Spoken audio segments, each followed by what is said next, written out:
SP পলাশ সাহার মৃত্যুর এক নতুন তথ্য বা মারাত্মক তথ্য আপনাদের সামনে আজ নিয়ে আসলাম। এসপি পলাশ সাহা মারা যাওয়ার আগে যে সুইসাইড নোট লিখেছে, সেই সুইসাইড নোটে কিন্তু এবার ফরেন্সিক রিপোর্ট সামনে এসছে এবং সেই ফরেন্সিক রিপোর্টে এমন কিছু তথ্য, এমন কিছু রহস্য উন্মোচন হয়েছে যেটা আপনারা শুনলেও অবাক হয়ে যাবেন। সমস্ত ডিটেলসে আসবো। তার আগে আপনাদেরকে এইটাও জানিয়ে রাখি যে এসপি পলাশ সাহার বড় ভাই যদি এই কাজটা করতো তাহলে কিন্তু আজকে এসপি পলাশ সাহা আমাদের মাঝে জীবিত থাকতো। এবার আপনাদের মনে প্রশ্ন আসতে পারে যে এসপি পলাশ সাহার ভাই অর্থাৎ বড় ভাই এমন কি কাজ করেনি যার জন্য এসপি পলাশ সাহা আমাদের মাঝে আর জীবিত নেই। সমস্ত ডিটেলসে আসবো। তার আগে নমস্কার বন্ধুরা, আমার একটা নতুন প্রতিবেদনে আপনাদের সবাইকে স্বাগত জানাই। এসপি পলাশ সাহার মৃত্যু যত দিন যাচ্ছে তত যেন আরও নতুন নতুন রহস্য উন্মোচন হচ্ছে, যেটা আপনাদের বরাবরের মধ্যে আমি ভিডিওতে জানিয়েছি যে এই যে মৃত্যুটা অর্থাৎ এসপি পলাশ সাহার মৃত্যুটা কিন্তু এখন সন্দেহজনকভাবে দেখা হচ্ছে যবে থেকে এসপি পলাশ সাহার সহপাঠী যে তথ্যগুলো দিয়েছে এবং হাতের লেখার যে হ্যান্ডরাইটিং যেই সুইসাইড নোট সেটা দেখেও বলেছেন যে এখানে যেই কথাগুলো লেখা হয়েছে তার সাথে এই পলাশ সাহার কথার কোনো মিল নেই। প্রথম নম্বর পয়েন্ট। দ্বিতীয় নম্বর পয়েন্ট, আমি বারবার করে বলেছি যদি এমনভাবে নিজেকে নিজে সুইসাইড করে বন্দুক ধরে তাহলে হাতটা এইভাবে পড়া থাকবে, নচেত হাতটা একটা হাতের উপর আর একটা হাত মানে পড়ে থাকবে, এরকম কিন্তু নয়। তাহলে এখান থেকেই কিন্তু সন্দেহ জন্মায় এবং তার ওই হাতে লেখা যেই চিঠিটা সেটা কিন্তু ফরেন্সিকে পাঠানো হয়েছে। এবার আপনাদের মনে প্রশ্ন হতে পারে এই ফরেন্সিক রিপোর্টটা কি। আপনাদেরকে বলে রাখি যে কোনো ব্যক্তি মৃত্যুর আগে হোক বা কোনো বাজে কাজ করতে যাওয়ার আগে হোক যদি এমন কিছু লেটার, এমন কিছু কোনো কিছু লিখে যায় তাহলেও কিন্তু সেই লেখা দেখেও কিন্তু ধরা যায় যে লোকটির মধ্যেই তখন কি চলছিল। অর্থাৎ ঠিক যেরকম আমাদের হার্টবিট যেরকম স্কেলটা উঁচু নিচু হয় সেখানে কিন্তু সেইভাবেই লেখার স্কেলটাও কিন্তু ওপর নিচে স্কেলিং হতে থাকে।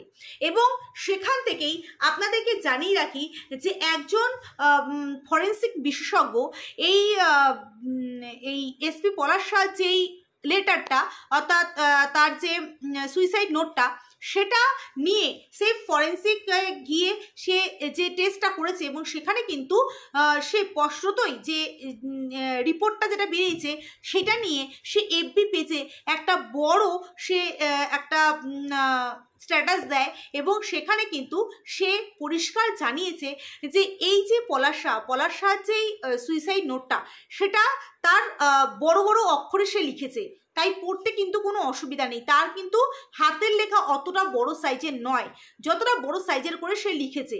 এবং সে এই যে সোনা অর্থাৎ স্বর্ণগুলো বউকে দিও এবং বাকি মাকে দিও।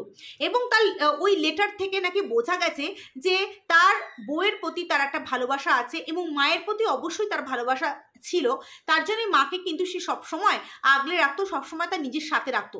তাই বলে বউয়ের প্রতি যে তার ভালোবাসা ছিল না তা নয়, তার বউয়ের প্রতিও কিন্তু তার সমান ভালোবাসা ছিল।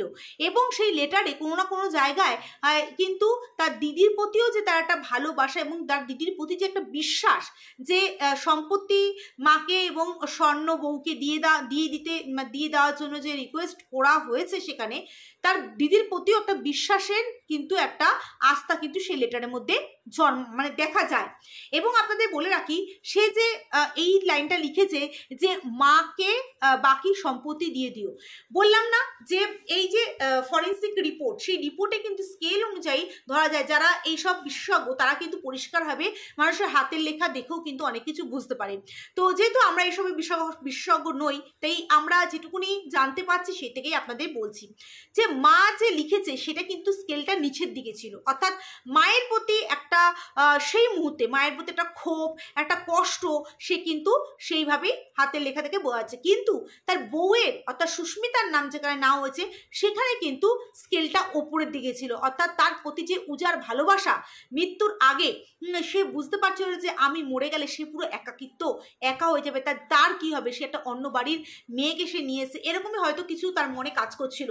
তার প্রতি কিন্তু অজার ভালোবাসা সে কিন্তু সেই লেটারে সেই মুহূর্তের কথা বলছি, এই এই বলে তা নয় যে তার মাকে সে ভালোবাসে না, অবশ্যই সে তার মাকে ভালোবাসে, কিন্তু সেই মুহূর্তে সে তো চলে যাবে সে জানে, কিন্তু সেই মুহূর্তে লেটারে কিন্তু সেটাই ধরা হয়েছে বা ধরা গেছে।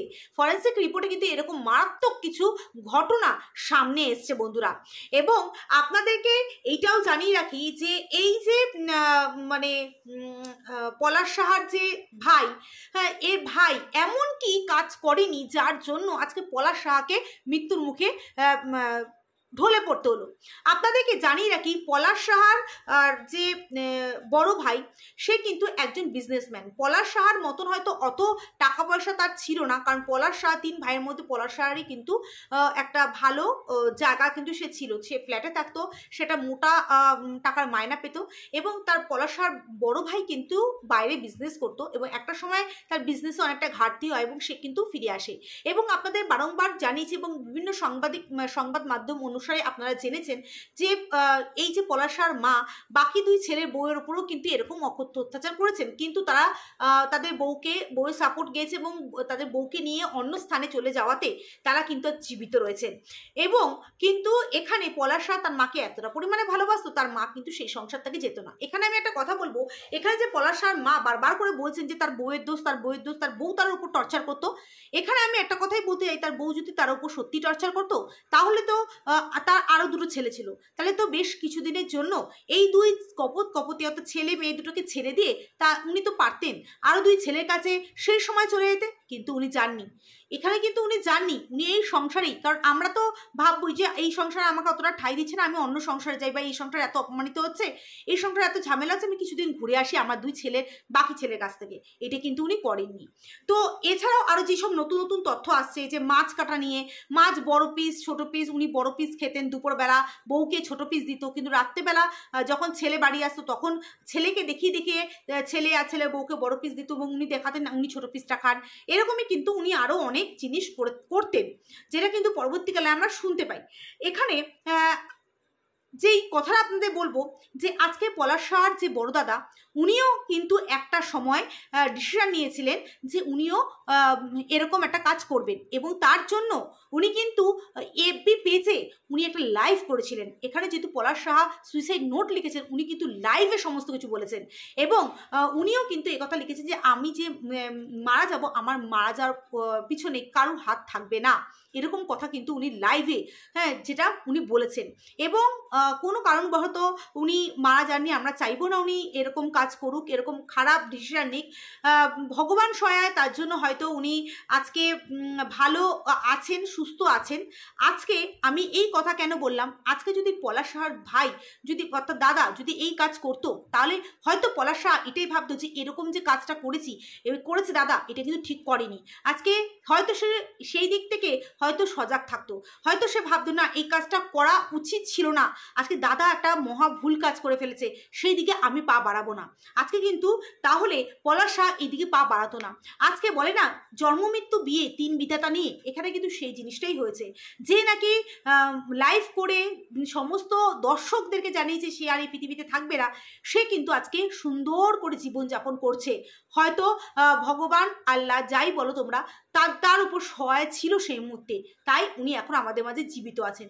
কিন্তু আজকে যেই ডিপ্রেশনে আজকে পলাশ সাহা ছিল, সেটা হয়তো সে নিতে পারেনি, তার জন্যই সে যে লেটার নিজেকে সুইসাইড করার আগে যে লেটার লিখে গেছে তার কাঁপা হাতে, কারণ এখানে পরিষ্কার করে রিপোর্টে কিন্তু বলা আছে তার হাতের লেখা কিন্তু খুব সুন্দর ছিল এবং প্লেন ছিল, কিন্তু সে যে লিখেছে সেটাতে বড় বড় এবং কাঁপা হাতের নাকি লেখা ছিল, অর্থাৎ স্কেলটা সেইভাবেই কিন্তু আসছিল, যে তার মনে যে একটা চঞ্চলতা ছিল সেটা কিন্তু পরিষ্কার সেই রিপোর্টে ধরা পড়ছে।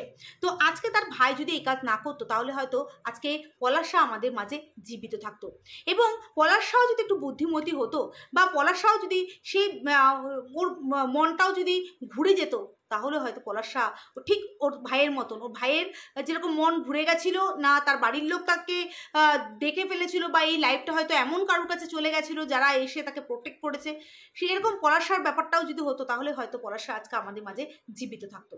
তো যাই হোক, যে চলে যাওয়ার সে তো চলে গেছে, বাট এখনো পর্যন্ত এইদিকে যেই আত্মহত্যার যেই আগে যেই লেটার লিখে গেছে সেখানে একটা বড় তথ্য বেরোচ্ছে, কিন্তু আবার এই পলাশ সাহার বন্ধুর যে তথ্যগুলো দিয়েছে সেখানেও কিন্তু আলাদা তথ্য বেরোচ্ছে। এবার ইনভেস্টিগেশন বললাম হচ্ছে, হওয়ার পর সেখান থেকে কী বেরোয় সেটা আলাদা কথা, কিন্তু যে লেটারে যে ফরেন্সিক রিপোর্টে যে লেটারের রিপোর্ট বেরিয়েছে সেখানে কিন্তু এই তথ্যই কিন্তু উঠে আসছে। তো চলুন বন্ধুরা, আজকের মতন ভিডিওটা আমার এ পর্যন্ত। আবার আসবো নতুন ভিডিও নিয়ে, নতুন তথ্য নিয়ে। ততক্ষণের জন্য নমস্কার।